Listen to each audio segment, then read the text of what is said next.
Kailan? Ba't walang first runner-up? That's my question. What about if Bea, ilayo ng 1,000 layo na nagkaroon ng problem? Who would replace her? Sino? Hindi naman pwedeng si Mama Jonas.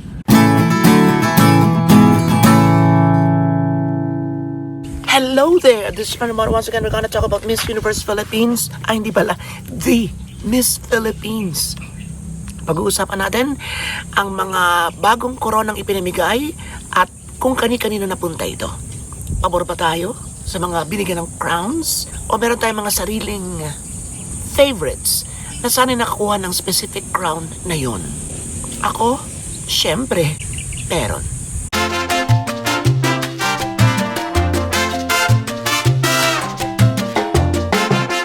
Doon muna tayo sa Coronation Ball. Did I like it? Okay lang. Simplehan lang. Walang masyadong walang masyadong drama. Okay din ang ating host, si Pauline, na isa sa mga kandidatong gustong-gusto kong mag-represent ng Philippines sa Miss Universe pero hindi natuloy. Punta tayo sa mga girls na kinoronahan that night. Ang pinakamaganda, for me, si Nicole, Cebu Province. Gandang-ganda ko sa kanya. Bagay na bagay yung dress. If she was like that during the finals night ng Miss Universe Philippines, palagay ko mas mabenta. Nilamon siya ng entablado ng gabing yun with that blue gown na hindi naman tsaka. Yun nga lang. Hindi siya masyadong nagningning sa kasuotang yun. But if she wore that red gown, kahit pa hindi naman talaga ganung pang bonggang pang competition or pang finals na gown, ay lutang siya. Ang ganda-ganda.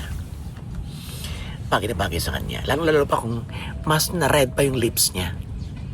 Diba? May pagka-Miss Cosmo. Basically, mamaya na tayo dyan. Kasi napag-usapan na ganung Cosmo, parang nag-init agad ako. So punta tayo sa kanilang mga pagmumukha. Sa kanilang aura that night.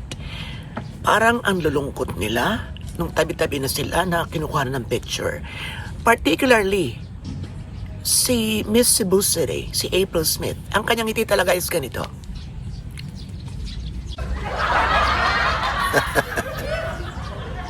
Alangan, di ba? Parang you could sense pain. You could feel frustration. Kahit pa sabihing masaya siya talaga na. Maaring yun nga ang nilalabas sa kanyang puso at ng kanyang dibdib. Pero yun ang aking tingin. Parang may konting pilit. Parang forced smile. Parang hilaw yung kanyang saya.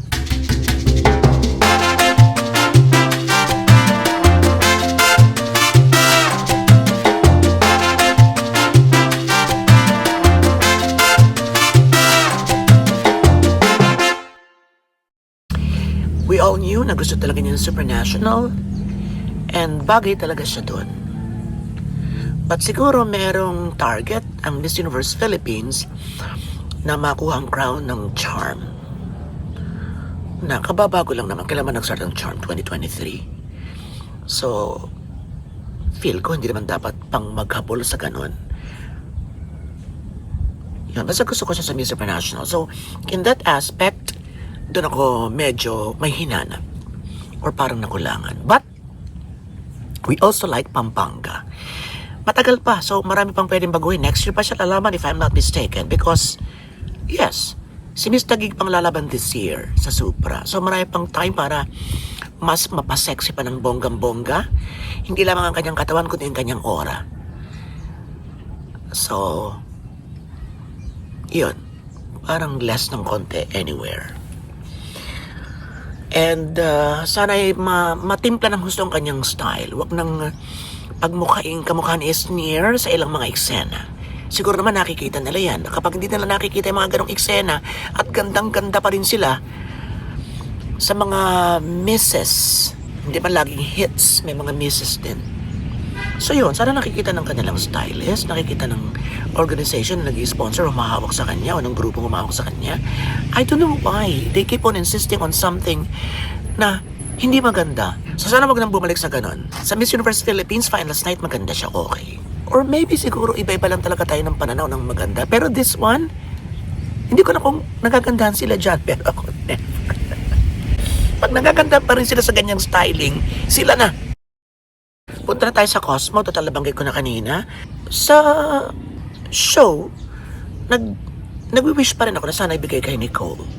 Maputi, maganda, palaban din naman, di ba? Nung sumipa siyang gano'n, no? Padabog, nagdabog siya sa swimsuit, di ba? Medyo nagkatama ng palaban thing. Pero, let's admit it, mas palaban si Bella pagdating sa rampahan. At syempre sa kudaan. Eh diba merong parang debate ek ang Miss Cosmo just to be relevant, just to look relevant. I don't like that na dalawa lang naglalaban. Pero syempre style yan and to be distinct from other pageants.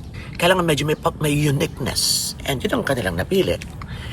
Na unique way to showcase Miss Cosmo. And hihirit pa ako, kung ibigay ang Cosmo kay Nicole, okay din. At mas okay kung ibinigay kay Miss Taguig ang Miss Worldwide based.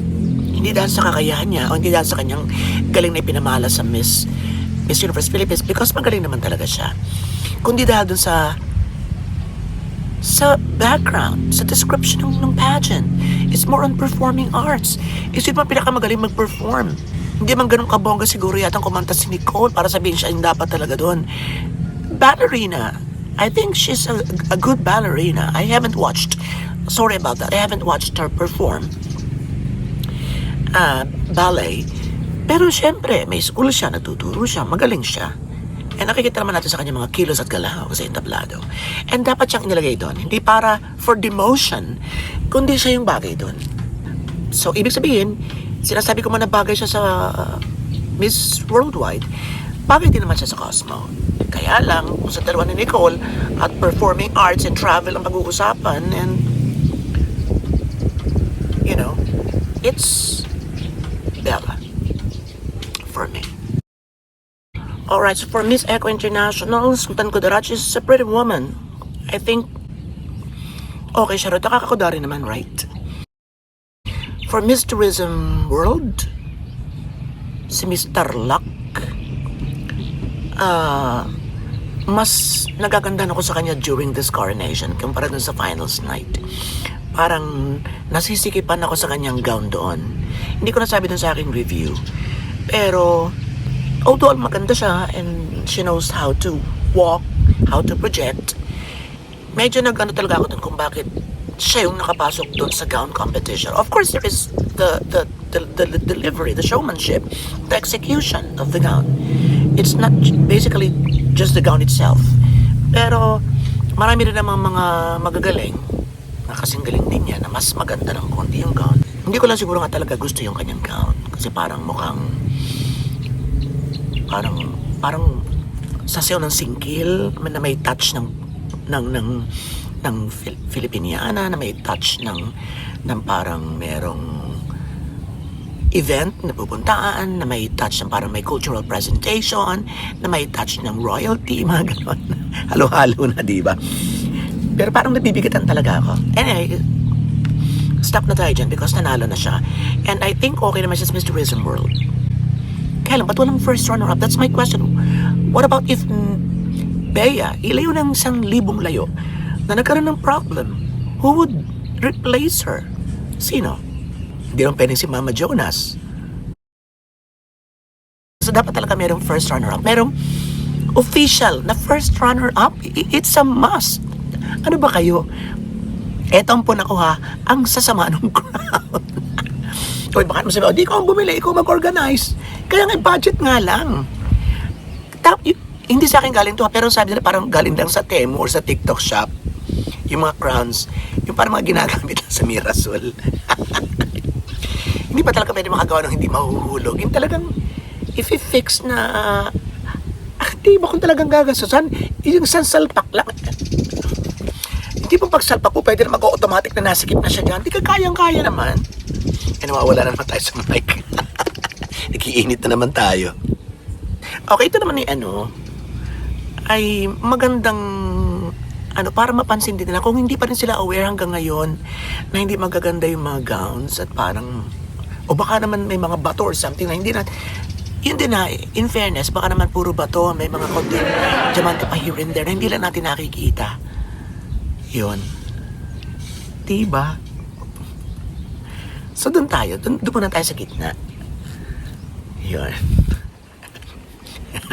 Iintayin ko na rin mga comments, This is also for awareness. In case naman na hindi totoo yung aking sapantaha na baka may mga diamonds or may mga gold yun, ay di mababago nila.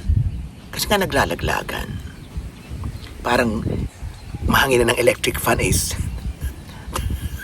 tatalsik na, di ba? Yun lang. Constructive criticism or something. Kay April, sa totoo lang, kung itong drama niya rito, pati yung hair niya, yun ang nilaban niya sa Miss Universe Philippines, nga. Oo. So malaki talaga nagagawa ng styling. Malaki nagagawa ng bagay sa kandidata. Hindi pwedeng gawa ka ng mga kadramahan mo because sa mga stylists, sa mga dressmakers, sa mga designers, di ba minsan gumagawa sila because they think na ang ganda-ganda. Na kahit pag sinuto ng kandidata at hindi naman maganda rin sa kandidata, maganda pa rin tingin nila because they made it. So sa gaw naman, may isusuot yun naman kandidata ng ganun lang na kahit naman pangit at wala namang ay tuloy pa rin.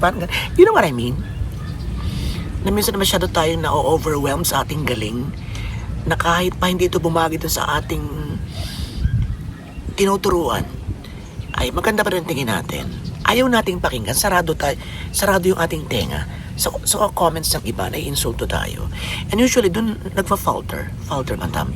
Dun nagfa-fail ang ilang mga kandidata because of that rude, hard-headed, egoistic trainers, coaches, designers, a styling team.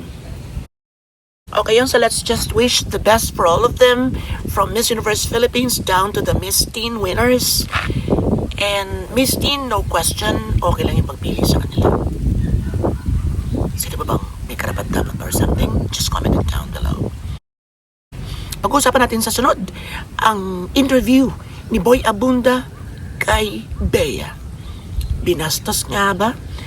Or pinipressure ng mga tanong na mahirap sagutin? Or mga awkward questions? O tipong nagpapakita na hindi pabor si Boy Abunda kay Bea? O something to that effect? Yan, so tatalakayin natin yan next time. At iba pang mga mga pageant issues para sa inyong lahat. This is Fernando and see you again.